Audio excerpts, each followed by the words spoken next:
नमस्कार साहित्य प्रेमियों, आज हम लेकर आए हैं मुंशी प्रेमचंद जी की लिखी कहानी नमक का दारोगा।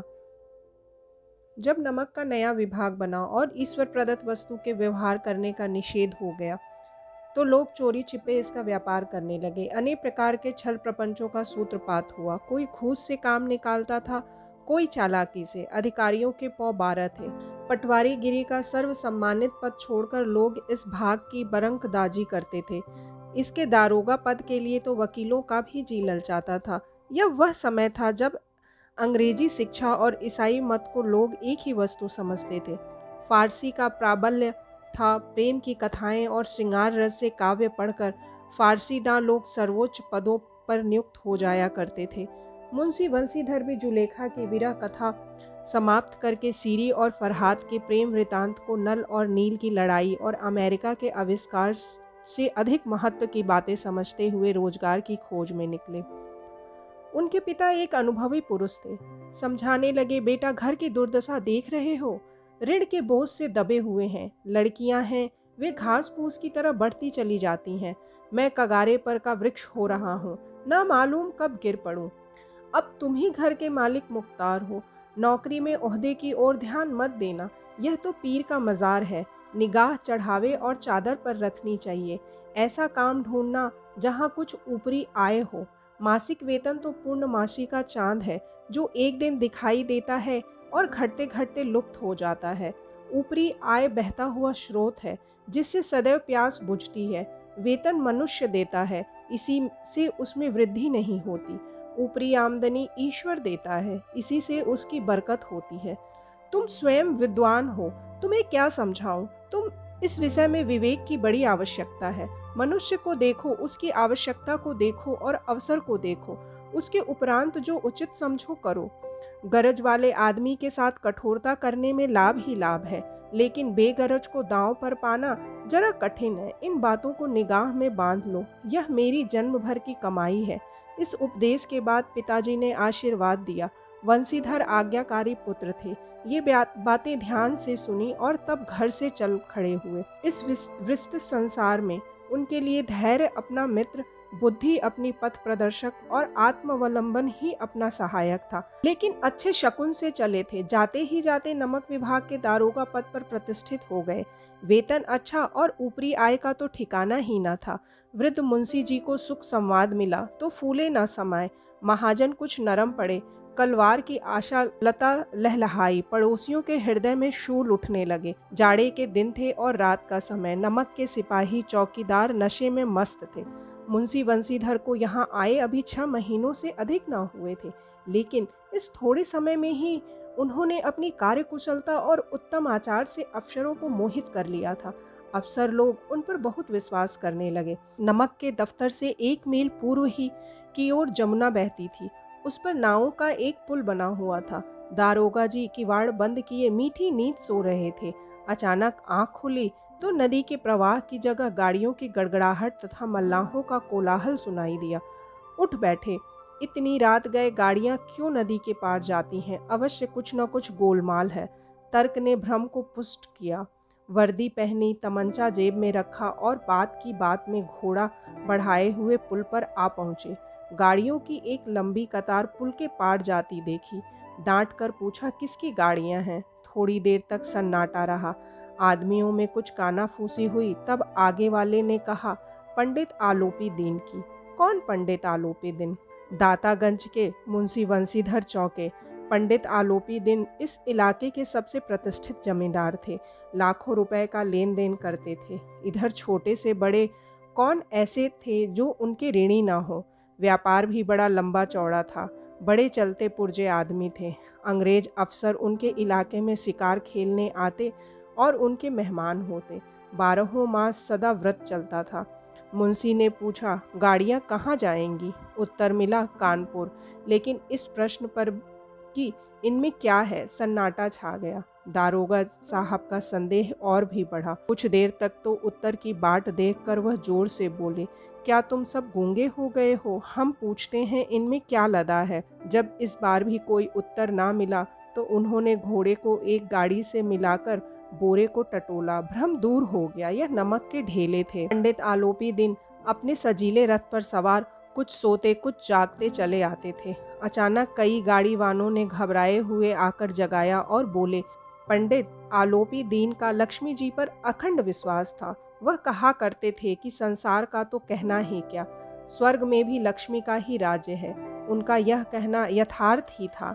न्याय और नीति सब लक्ष्मी के ही खिलौने हैं, इन्हें वह जैसे चाहती हैं नचाती हैं। लेटे ही लेटे गर्व से बोले, चलो हम आते हैं। यह कहकर पंडित जी ने बड़ी निश्चिंतता से पान के बीड़े लगाकर खाए, फिर लिहाफ ओढ़े हुए दारोगा के पास आकर बोले, बाबूजी आशीर्वाद, कहिए हमसे ऐसा कौन सा अपराध हुआ कि गाड़ियां रोक दी गई हैं। हम ब्राह्मणों पर तो आपकी कृपा दृष्टि रहनी चाहिए। वंशीधर रुखाई से बोले, सरकारी हुक्म। पंडित आलोपी दीन ने हंसकर कहा, हम सरकारी हुक्म को नहीं जानते और न सरकार को। हमारे सरकार तो आप ही हैं। हमारा और आपका तो घर का मामला है। हम कभी आपसे बाहर हो सकते हैं? आपने व्यर्थ का कष्ट उठाया। यह हो नहीं सकता कि इधर से जाएं और इस घाट के देवता को भेंट न चढ़ावें। मैं तो आपकी सेवा में स्वयं ही आ रहा था। वंशीधर पर ऐश्वर्य की मोहिनी वंशी का कुछ प्रभाव न पड़ा। ईमानदारी की नई उमंग थी। कड़क कर बोले, हम उन नमक हरामों में नहीं हैं जो कौड़ियों पर अपना ईमान बेचते फिरते हैं।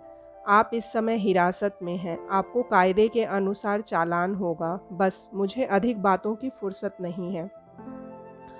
जमादार बदलू सिंह, तुम्हें इन्हें हिरासत में ले चलो। जमादार बदलू सिंह, तुम इन्हें हिरासत में ले चलो, मैं हुक्म देता हूँ। पंडित आलोपी दीन स्तंभित हो गए। गाड़ी वानों में हलचल मच गई। पंडित आलोपी दीन स्तंभित हो गए। गाड़ी वानों में हलचल मच गई। पंडित जी के जीवन में कदाचित यह पहला ही अवसर था कि पंडित जी को ऐसी कठोर बातें सुननी पड़ी। बदलू सिंह आगे बढ़ा, किंतु रोब के मारे यह साहस न हुआ कि उनका हाथ पकड़ सके। पंडित जी ने धर्म को धन का ऐसा निरादर करते कभी न देखा था। विचार किया, यह अभी उद्दंड लड़का है, माया मोह के जाल में अभी नहीं पड़ा, अल्हड़ है, झिझकता है। बहुत दीन भाव से बोले, बाबू साहब ऐसा न कीजिए, हम मिट जाएंगे, इज्जत धूल में मिल जाएगी। हमारा अपमान करने से आपके हाथ क्या आएगा? हम किसी तरह आपसे बाहर थोड़े ही हैं। वंशीधर ने कठोर स्वर में कहा, हम ऐसी बातें नहीं सुनना चाहते। आलोपी दीन ने जिस सहारे को चट्टान समझ रखा था, वह पैरों के नीचे खिसकता हुआ मालूम हुआ। स्वाभिमान और धन ऐश्वर्य की कड़ी चोट लगी, किंतु अभी तक धन की सांख्यिक शक्ति का पूरा भरोसा था। अपने मुख्तार से बोले, लाला जी 1000 के नोट बाबू साहब की भेंट करो। आप इस समय भूखे सिंह हो रहे हैं। वंशीधर ने गर्म होकर कहा, 1000 नहीं, 1,00,000 भी मुझे सच्चे मार्ग से नहीं हटा सकते। धर्म की इस बुद्धिहीन दृढ़ता और देव दुर्लभ त्याग पर मन बहुत झुंझलाया। अब दोनों शक्तियों में संग्राम होने लगा। धन ने उछल उछल कर आक्रमण करने शुरू किए। 1 से 5, 5 से 10, 10 से 15 और 15 से 20,000 तक नौबत पहुंची। किंतु धर्म अलौकिक वीरता के साथ बहुसंख्यक सेना के सम्मुख अकेला पर्वत की भांति अटल अविचलित खड़ा था। आलोपी दीन निराश होकर बोले, अब इससे अधिक मेरा साहस नहीं, आगे आपको अधिकार है। वंशीधर ने अपने जमादार को ललकारा। बदलू सिंह मन में दरोगा जी को गालियां देता हुआ पंडित आलोपी दीन की ओर बढ़ा। पंडित जी घबराकर 2-3 कदम पीछे हट गए। अत्यंत दीनता से बोले, बाबू साहब ईश्वर के लिए मुझ पर दया कीजिए, मैं 25,000 पर निपटारा करने को तैयार हूँ। असंभव बात है। 30,000 पर? किस तरह की संभव नहीं? किसी तरह भी संभव नहीं। क्या 40,000 पर भी नहीं? 40,000 नहीं, 40 लाख पर भी असंभव है। बदलू सिंह, इस आदमी को हिरासत में ले लो। अब मैं एक शब्द भी नहीं सुनना चाहता। धर्म ने धन को पैरों तले कुचल डाला। आलोपी दीन ने एक हिष्ट पुष्ट मनुष्य को हथकड़ियां लिए हुए अपनी तरफ आते देखा। चारों ओर निराश और कातर दृष्टि से देखने लगे। इसके बाद मूर्छित होकर गिर पड़े। दुनिया सोती थी पर दुनिया की जीभ जागती थी। सवेरे देखिए तो बालक वृद्ध सबके मुंह से यही बात सुनाई देती थी। जिसे देखिए वही पंडित जी के इस व्यवहार पर टिक्का टिप्पणी कर रहा था। निंदा की बौछारें हो रही थीं। मानो संसार से अब पापी का पाप कट गया। पानी को दूध के नाम से बेचने वाला ग्वाला, कल्पित रोजनामचे भरने वाले अधिकारी वर्ग, रेल में बिना टिकट सफ़र करने वाले बाबू लोग, जाली दस्तावेज बनाने वाले सेठ और साकार, यह सब के सब देवताओं की भांति गर्दनें चला रहे थे। जब दूसरे दिन पंडित आलोपी दीन अभियुक्त होकर कांस्टेबलों के साथ हाथों में हथकड़ियाँ, हृदय में ग्लानि और क्षोभ भरे लज्जा से गर्दन झुकाए अदालत की तरफ चले तो सारे शहर में हलचल मच गई। मेलों में कदाचित आंखें इतनी व्यग्र न होती होंगी। भीड़ के मारे छत और दीवार में कोई भेद न रहा, किंतु अदालत में पहुंचने की देर थी। पंडित आलोपी दीन इस अगाध वन के सिंह थे। अधिकारी वर्ग उनके भक्त, अमले उनके सेवक, वकील मुख्तार उनके आज्ञा पालक और अर्दली चपरासी, तब चौकीदार तो उनके बिना मोल के गुलाम थे। उन्हें देखते ही लोग चारों तरफ से दौड़े। सभी लोग विस्मित हो रहे थे, इसलिए नहीं कि आलोपी दीन ने यह कर्म किया, बल्कि इसलिए कि वह कानून के पंजे में कैसे आए। ऐसा मनुष्य जिसके पास असाध्य साधन करने वाला धन और अनन्य वाचालता हो, वह क्यों कानून के पंजे में आए। प्रत्येक मनुष्य उनसे सहानुभूति प्रकट करता था। बड़ी तत्परता से इस आक्रमण को रोकने के निमित्त वकीलों की एक सेना तैयार की गई। न्याय के मैदान में धर्म और धन में युद्ध ठन गया। वंशीधर चुपचाप खड़े थे। उनके पास सत्य के सिवा न कोई बल था, न स्पष्ट भाषण के अतिरिक्त कोई शास्त्र। गवाह थे किंतु लोभ से डांवाडोल। यहाँ तक कि मुंशी जी को न्याय भी अपनी ओर कुछ खींचा हुआ दिख पड़ता था। वह न्याय का दरबार था, परंतु उसके कर्मचारियों पर पक्षपात का नशा छाया हुआ था। किंतु पक्षपात और न्याय का क्या मेल। जहाँ पक्षपात हो वहाँ न्याय की कल्पना नहीं की जा सकती। मुकदमा शीघ्र ही समाप्त हो गया। डिप्टी मजिस्ट्रेट ने अपनी तजवीज़ में लिखा, पंडित आलोपी दीन के विरुद्ध दिए गए प्रमाण निर्मूल और भ्रामत्मक हैं। वह एक बड़े भारी आदमी है। यह बात कल्पना से बाहर है कि उन्होंने थोड़े लाभ के लिए ऐसा दुस्साहस किया हो।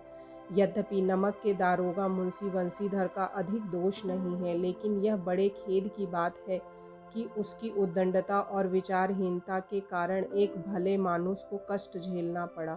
हम प्रसन्न हैं कि वह अपने काम में सजग और सचेत रहता है, किंतु नमक के मुकदमे की बढ़ी हुई नमक से हलाली ने उसके विवेक और बुद्धि को भ्रष्ट कर दिया है। भविष्य में उसे होशियार रहना चाहिए। वकीलों ने यह फैसला सुना और उछल पड़े। पंडित आलोपी दीन मुस्कुराते हुए बाहर निकले। स्वजन बांधुओं ने रुपए की लूट की। उदारता का सागर उमड़ पड़ा। उसकी लहरों ने अदालत की नींव तक हिला दी। जब वंशीधर बाहर निकले तो चारों ओर उनके ऊपर व्यंग्यबाणों की वर्षा होने लगी। चपरासियों ने झुक झुक कर सलाम किए, किंतु इस समय एक कटु वाक्य, एक एक संकेत उनके गर्वांगिनी को प्रज्वलित कर रहा था। कदाचित इस मुकदमे में सफल होकर वह इस तरह अकड़ते हुए ना चलते। आज उन्हें संसार का एक खेदजनक विचित्र अनुभव हुआ। न्याय और विद्वता, लंबी चौड़ी उपाधियां, बड़ी बड़ी दाढ़ियां, ढीले चोगे एक भी सच्चे आदर का पात्र नहीं है। वंशीधर ने धन से बैर मोल लिया था। उसका मूल्य चुकाना अनिवार्य था। कठिनता से एक सप्ताह बीता होगा कि मुअत्तली का परवाना आ गया। कार्यपरायणता का दंड मिला। बेचारे भग्न हृदय शोक और खेद से व्यथित घर को चले। बूढ़े मुंशी जी तो पहले ही से कुड़कुड़ा रहे थे कि चलते चलते इस लड़के को समझाया था, लेकिन इसने एक न सुनी, सब मनमानी करता है। अब हम तो कलवार और कसाई के तगादे सहे, बुढ़ापे में भगत बनकर बैठे और वहाँ सब वही सूखी तनख्वाह। हमने भी तो नौकरी की है और कोई ओहदेदार नहीं है, लेकिन काम किया, दिल खोल कर किया और आप ईमानदार बनने चले हैं। घर में चाहे अंधेरा हो, मस्जिद में अवश्य दिया जलाएंगे। खेद ऐसी समझ पर पढ़ना लिखना सब अकारत गया।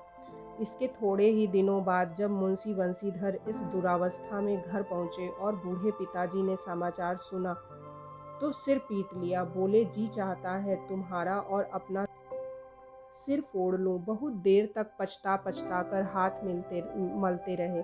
क्रोध में कुछ कठोर बातें भी कहीं, और यदि वंशीधर वहाँ से टल न जाता तो अवश्य ही यह क्रोध विकट रूप धारण करता। वृद्ध माता को भी दुख हुआ। जगन्नाथ और रामेश्वर यात्रा की कामनाएं मिट्टी में मिल गईं। पत्नी ने कई दिनों तक सीधे मुंह बात तक न की।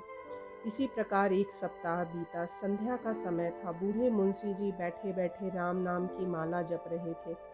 इसी समय उनके द्वार पर सजा हुआ रथ आकर रुका।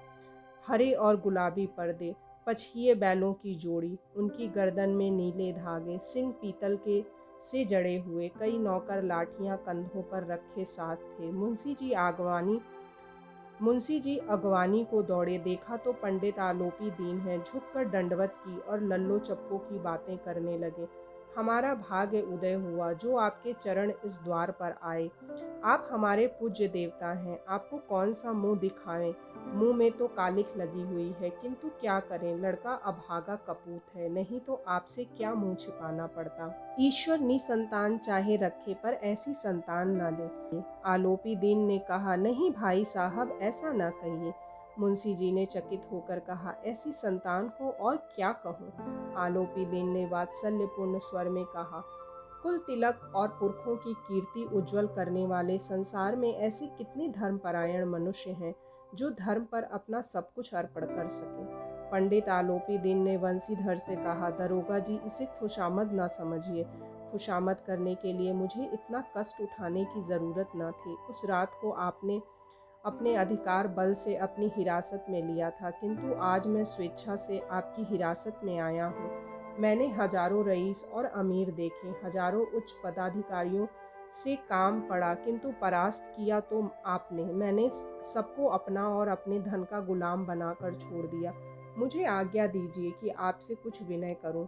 वंशीधर ने आलोपी दीन को आते देखा तो उठकर सत्कार किया, किंतु स्वाभिमान सहित समझ गए कि यह महाशय मुझे लज्जित करने और जलाने आए हैं। क्षमा प्रार्थना की चेष्टा नहीं की, वरन उन्हें अपने पिता की यह ठाकुर सुहाती की बात असह्य सी प्रतीत हुई। पर पंडित जी की बातें सुनी तो मन की मैल मिट गई। पंडित जी की ओर उड़ती हुई दृष्टि से देखा, समदाव झलक रहा था। गर्व ने अब लज्जा के सामने सिर झुका दिया। शर्माते हुए बोले, यह आपकी उदारता है जो ऐसा कहते हैं। मुझसे तो कुछ अविनय हुई है, उसे क्षमा कीजिए। मैं धर्म की बेड़ी में जकड़ा हुआ था, नहीं तो वैसे मैं आपका दास हूँ। जो आज्ञा होगी वह मेरे सिर माथे पर। आलोपी दीन ने विनती भाव से कहा, नदी तट पर आपने मेरी प्रार्थना नहीं स्वीकार की थी, किंतु आज स्वीकार करनी पड़ेगी। वंशीधर बोले, मैं किस योग्य हूँ, किंतु जो कुछ सेवा मुझसे हो सकती है उसमें त्रुटि ना होगी। आलोपी दीन ने एक स्टाम्प लगा हुआ पत्र निकाला और उसे वंशीधर के सामने रखकर बोले, इस पद को स्वीकार कीजिए और अपने हस्ताक्षर कर दीजिए। मैं ब्राह्मण हूँ, जब तक यह सवाल पूरा न कीजिएगा द्वार से ना हटूंगा। मुंशी वंशीधर ने उस कागज को पढ़ा तो कृतज्ञता से आंखों में आंसू भर आए। पंडित आलोपी दीन ने उसकी अपनी सारी जायदाद का स्थायी मैनेजर नियत किया था। 6,000 वार्षिक वेतन के अतिरिक्त रोजाना खर्च अलग, सवारी के लिए घोड़ा, रहने को बंगला, नौकर चाकर मुफ्त। कंपित स्वर में बोले, पंडित जी, मुझ में इतनी सामर्थ्य नहीं है कि आपकी उदारता की प्रशंसा कर सकूं, किंतु ऐसे उच्च पद के योग्य नहीं हूँ। आलोपी दीन हंसकर बोले, मुझे इस समय एक अयोग्य मनुष्य की ही जरूरत है। वंशीधर ने गंभीर भाव से कहा, यूं मैं आपका दास हूँ। आप जैसे कीर्तिवान सज्जन पुरुष की सेवा करना मेरे लिए सौभाग्य की बात है, किंतु मुझ में न विद्या है, न बुद्धि, न वह स्वभाव जो इन त्रुटियों की पूर्ति कर देता है। ऐसे महान कार्य के लिए एक बड़े मर्मज्ञ अनुभवी मनुष्य की जरूरत है। आलोपी दीन ने कलम दान से कलम निकाली और उसे वंशीधर के हाथ में देकर बोले, न मुझे विद्वता की चाह है, न अनुभव की, न मर्मज्ञता की, न कार्यकुशलता की। इन गुणों के महत्व को खूब पा चुका हूँ। अब सौभाग्य और सुअवसर ने मुझे वह मोती दे दिया है जिसके सामने योग्यता और विद्वता की चमक फीकी पड़ जाती है। यह कलम लीजिए, अधिक सोच विचार न कीजिएगा, दस्तखत कर दीजिए। परमात्मा से ही यह प्रार्थना है कि वह आपको सदैव वही नदी के किनारे वाला बेमुरव्वत उद्दंड कठोर परंतु धर्मनिष्ठ दरोगा बनाए रखे। वंशीधर की आंखें डबडबा आईं। हृदय के संकुचित पात्र में इतना एहसान न समा सका। एक बार फिर पंडित जी की ओर भक्ति और श्रद्धा की दृष्टि से देखा और कांपते हुए हाथ से मैनेजरी के कागज पर हस्ताक्षर कर दिए।